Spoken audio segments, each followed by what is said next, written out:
మీరు చూస్తున్నారు తెలంగాణ సమాచార్. కరీంనగర్ నగరపాలక సంస్థ పరిధిలో గల ప్రజలు ఎదుర్కొంటున్న సమస్యలపై కరీంనగర్ నగరంలోని మంకమ్మ తోటలోని 37వ డివిజన్ మీకోసం కార్యాలయంలో ఏర్పాటు చేసిన మీడియా సమావేశంలో మాట్లాడుతున్న బీఆర్ఎస్ పార్టీ నగర శాఖ అధ్యక్షులు చల్ల హరిశంకర్, నగరపాలక సంస్థను నరకపాలక సంస్థగా మార్చిన కాంగ్రెస్ ప్రభుత్వం. ఎట్లా నరకపాలక సంస్థ అంటే, పాలకవర్గ సమయం జనవరి 28తో ముగిస్తే ఈ సంవత్సరం దాదాపు 9 మాసాల్లో చీకటిమయం చేశారు. చీకటిమయం అంటే 20% కూడా డివిజన్లలో లైట్లు వెలుగుతలేవు. దీని మీద చాలాసార్లు కూడా మా బీఆర్ఎస్ పార్టీ కరీంనగర్ శాసనసభ్యులు మాజీ మంత్రివర్యులు కూడా కలెక్టర్ దృష్టికి కమిషనర్ దృష్టికి తీసుకొచ్చిన చిమ్మన్ చీకటి. కరీంనగర్ నగర ప్రజలందరూ కుక్కలు కోతుల భయానికి బెంబేలెత్తిపోతుర్రు. వాటి మీద కూడా రిప్రజెంటేషన్ ఇచ్చినాం. రోడ్డు పండి పోయే ప్రజలను ఎక్కడి అక్కడ ఇబ్బంది పడుతున్నారు కోతులతోనూ కుక్కలతోనని చెప్పినాం. దాని మీద స్పందన లేదు. మరి గవర్నమెంట్, మా ప్రభుత్వం, బీఆర్ఎస్ ప్రభుత్వం ఉన్నన్ని రోజులు కరీంనగర్ నగరంలో సీఎం ఇన్సూరెన్స్తో దాదాపు 135 కోట్లతో టెండర్ అయితే 60 కోట్ల రూపాయల వర్కులు చేసి మిగతా వర్కులను ప్రభుత్వం పోగానే ఆపేయడం జరిగింది. చాలాసార్లు కూడా కలెక్టర్ గారి దృష్టికి, కమిషనర్ గారి దృష్టికి, ఈ ప్రభుత్వం దృష్టికి కూడా పత్రికల ద్వారా రిప్రజెంటేషన్ ద్వారా తీసుకురావడం జరిగింది. అయినా కూడా ఇప్పటికి స్పందన లేదు. 2 సంవత్సరాలే. పత్రికా మిత్రులకు, ప్రజలకు అందరికీ తెలుసు. ఒక్కొక్క 2 ఫీట్లు దవి పెట్టిర్రు, కల్వట్లు దవి పెట్టిర్రు అడ్డం. మరి ఎమ్మెల్యే గారు కలెక్టర్ గారిని కలిసినాం, పార్టీ తరఫున కలిసినాం. 2 సంవత్సరాల నుంచి 3 మంత్రులు ఉన్నారు ఈ జిల్లాకు. ఒక ఇన్ఛార్జి మంత్రి, 4 మంత్రులు. వీళ్ళకు ఉన్న పెద్ద కార్పొరేషనే ఈ జిల్లాకు, ఉమ్మడి జిల్లాలో కరీంనగర్ పెద్ద కార్పొరేషన్. దీని మీద శ్రద్ధ లేదు మీకు. ఈ మంత్రులు ఏం చేస్తున్నట్టు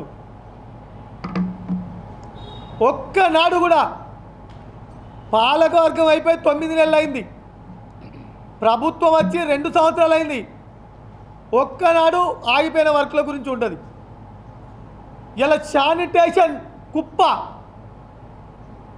అధికారులు, నగరపాలక సంస్థలు ఉన్న అధికారులు ఏది పైసలతో అది పనిచేసుడు తప్ప మరి ట్యాక్సీ కట్టే ప్రజలకు ఇటు పారిశుద్ధ్యం కానీ, అటు వీధి దీపాలు కానీ, వీధి దీపాలు ఏర్పాటు చేయడం లేదు. పారిశుద్ధం ఎక్కడ పడితే అక్కడ మెయిన్ రోడ్డు కుప్పమయమైంది. 2 వీలర్ మీద మెయిన్ రోడ్డు పోరాదు. ఒక బస్సు ఎనుకనో, కారు ఎనుకనో ఒక 2 వీలరు వ్యక్తి పోయే పరిస్థితి లేదు. మెయిన్ రోడ్డు 14.5 కిలోమీటర్లు. మరి మా ప్రభుత్వం ఉన్ననాడు ఒక దుమ్ము నూనె పోసి ఎత్తుకునేటట్టుండే రోడ్లు. ఇలా బైపాస్ రోడ్డు పొక్కలు పడితే మెయిన్ రోడ్లు అక్కడక్కడ రంధ్రాలు పడితే ప్యాచ్ చేసే పరిస్థితి ఈ ప్రభుత్వం లేదు. నగరపాలక సంస్థ అధికారులు పట్టించుకున్న పాపాన లేదు.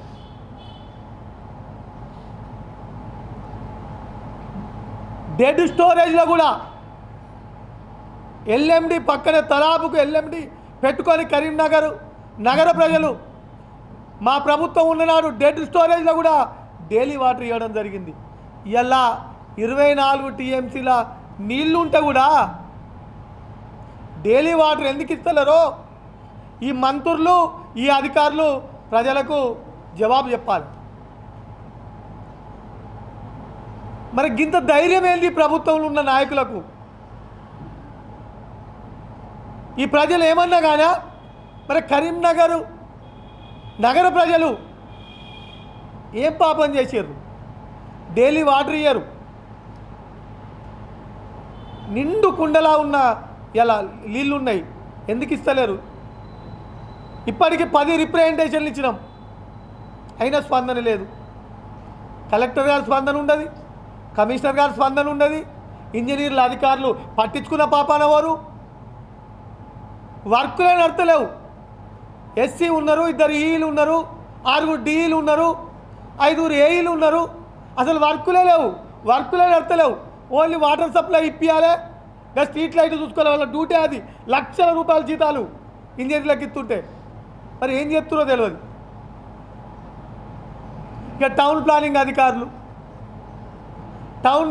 అధికారులు ఫైల్ అప్లై చేస్తే మా ప్రభుత్వం ఉన్ననాడు కేటీఆర్ గారు అలాంటి మున్సిపల్ మినిస్టర్గా 21 రోజు లోపు అప్లై చేసిన తర్వాత వారికి ఇట్లా సైట్ ఇన్స్పెక్షన్ కానీ రికమెండ్ కానీ చేయకపోతే 21 రోజు తర్వాత పర్మిషన్ వచ్చినట్టే అని ఆనాడు చెప్పారు. కానీ ఇలా నెలల తరబడి ఇలా ఇంటి యజమానులు మున్సిపల్ చుట్టూ తిరుగుతారు. కొన్ని వందల ఫైళ్ళు పెండింగ్. పైసలు ఇస్తేనే టౌన్ ప్లానింగ్లో పని అయ్యే పరిస్థితి. వాళ్ళని నిలదీసి అడిగితే టౌన్ ప్లానింగ్ అధికారులు మేము అందరికీ ఇవ్వద్దా అని జవాబు చెప్పే పరిస్థితి. ఇంత ఘోరమైన పరిస్థితి మరి నగరపాలక సంస్థలో ఉంది. ఇవాళ పారిశుద్ధంలో మరి ఇంత పెద్ద ఎత్తున వ్యవస్థ జవాన్లు కానీ ఇన్స్పెక్టర్లు కానీ శానిటేషన్ సూపర్వైజర్లు కానీ దాదాపు లక్షల రూపాయల జీతాలు ఇస్తుంటే తీసుకుంటూ వీళ్ళు ఎక్కడి చెత్త అక్కడిని డోర్ టు డోర్ కలెక్షన్ బంద్ అయింది. వారు స్వచ్ఛ ఆటోలు కూడా డైలీ 50 రూపాయలు తీసుకునే, ఇంటికాడ నెలకు 50 రూపాయలు తీసుకునే ఆటోలు కూడా డైలీ అచ్చులు లేదు. ఇంటోళ్ళు చూసి రోడ్ల మీద వేసే పరిస్థితి, దాని మీద పర్యవేక్షణ లేదు. రెవెన్యూ అధికారులు ఇలా రెవెన్యూ సెక్షన్లో అధికారులు ఇల్లు కట్టుకొని అప్లై చేస్తే ఇంటి నెంబర్ ఇచ్చేటందుకు నెలలు దింపి వేలాది రూపాయలు ఇస్తేనే ఇంటి నెంబర్లు ఇస్తారు. ప్రూఫ్తో సహా మేము నిరూపించేటందుకు రెడీ ఉన్నాం.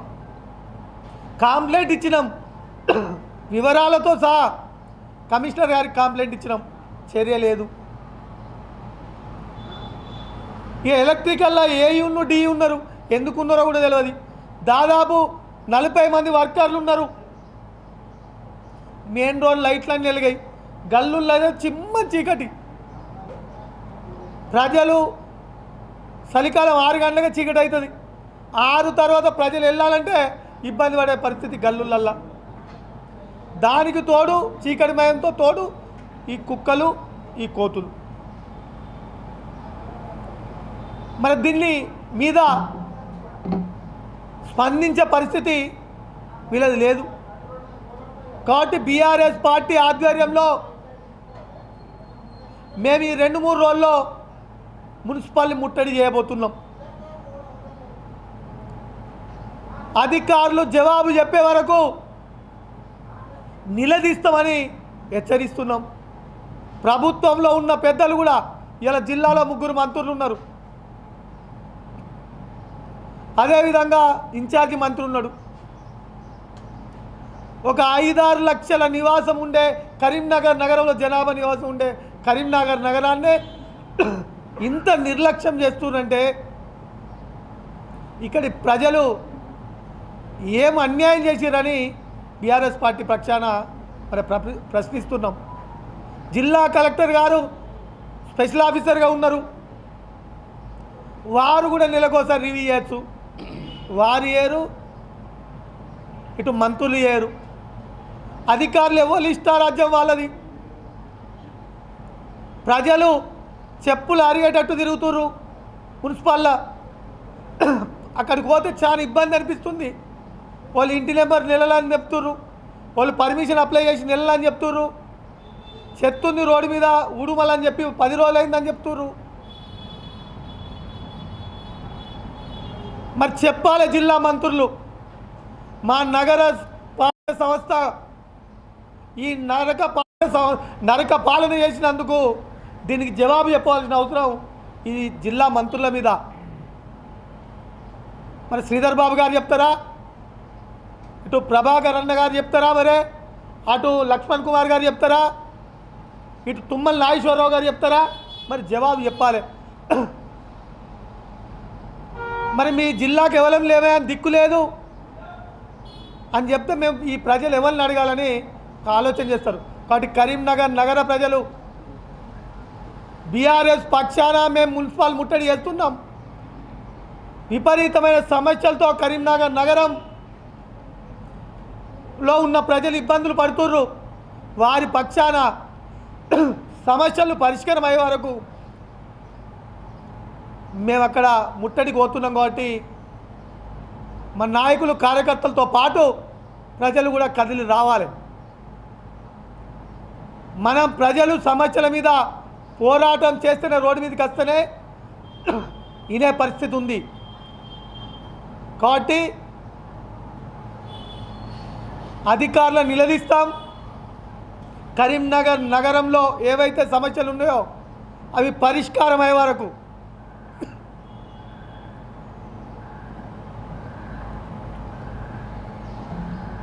డైలీ వాటర్ వెంటనే ఇచ్చే వరకు, పారిశుద్ధ్యం మెరుగుపరిచే వరకు, ఆగిపోయిన సీఎం ఇన్సూరెన్స్ వర్కులు వెంటనే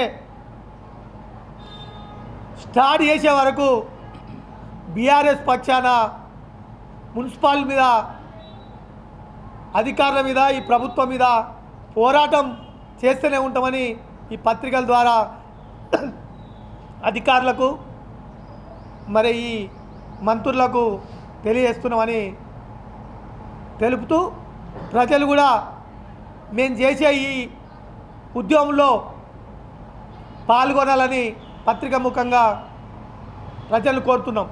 ఇంకో విషయం, రాష్ట్రమంతా ఇంద్రమ్మ కమిటీలు ఉన్నాయి. మా కరీంనగర్ కాన్స్టిట్యున్సీ ఏం పాపం చేసుకుంది, ఇయ్యాలడికి ఇంద్రమ్మ కమిటీ లేదు. ఇంద్రమ్మ కమిటీ లేదు, ఇంద్రమ్మ అవి ఫైనల్ చేసింది లేదు. వాళ్ళు ఎంతో ఇబ్బందులకు గురవుతున్నారు. లబ్ధిదారులు కూడా వాళ్ళు ఎవరిని కలిసే పరిస్థితి కూడా లేదు, ఎవరిని కలవాలో కూడా వెళ్తారు. దానికి కూడా జవాబు చెప్పాల్సిన అవసరం ఉంది. మరి మెర్జిడ్ గ్రామాలలో భయంకరమైన సమస్యలు అవి ఇటు మరి ఎందుకు మెర్జీ చేసారో అర్థమైతే లేదు. ఇటు చింతకుంట కావచ్చు, మల్కాపూరు, లక్ష్మీపూరు, బొమ్మకల్, ఈ గ్రామాలన్నీ కూడా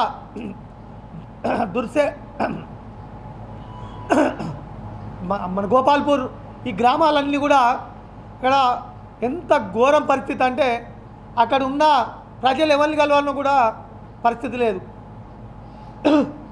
వార్డు అధికారులను నియమించారు, వాళ్ళు ఎప్పుడు వస్తుర్రో ఏం చేస్తుర్రో తెలియదు. వార్డు అధికారులు పారిశుద్ధం మబ్బులో స్టార్ట్ అవుతుంది, వాళ్ళే ఇన్ఛార్జ్ అట. ఇంటి నెంబర్లు వాళ్ళే ఇన్ఛార్జ్ అట. తాగునీరు సమస్య ఉంటే వాళ్ళే ఇన్ఛార్జ్ అట. నల్లకు పైసలు కట్టి పాస్బుక్ కావాలంటే వాళ్ళే ఇన్ఛార్జీలట. వాళ్ళు ఒక్కరు కూడా వార్డు ఆఫీసులో కనబడతలేరు. మరి వాళ్ళు కనబడకపోతే ఎందుకు కమిషనర్ గారు, కలెక్టర్ గారు అడుగుతలేరో, ప్రజలకు వాళ్ళు ఎందుకు అందుబాటులో ఉంచుతలేరో దానికి కూడా జవాబు చెప్పాలి. ఇలా అవి మెర్జిడ్ గ్రామాల్లో మెర్జిడ్ కాకపోతే సెక్రటరీలు అని ఉందరు. వీళ్ళు మెర్జీ చేసి దిక్కులేని పరిస్థితి చేసారు గ్రామాల్లో. వాటి మీద కూడా వెంటనే కమిషనర్ గారు, కలెక్టర్ గారు స్పందించాలని పత్రికా ముఖంగా కోరుకుంటున్నాను.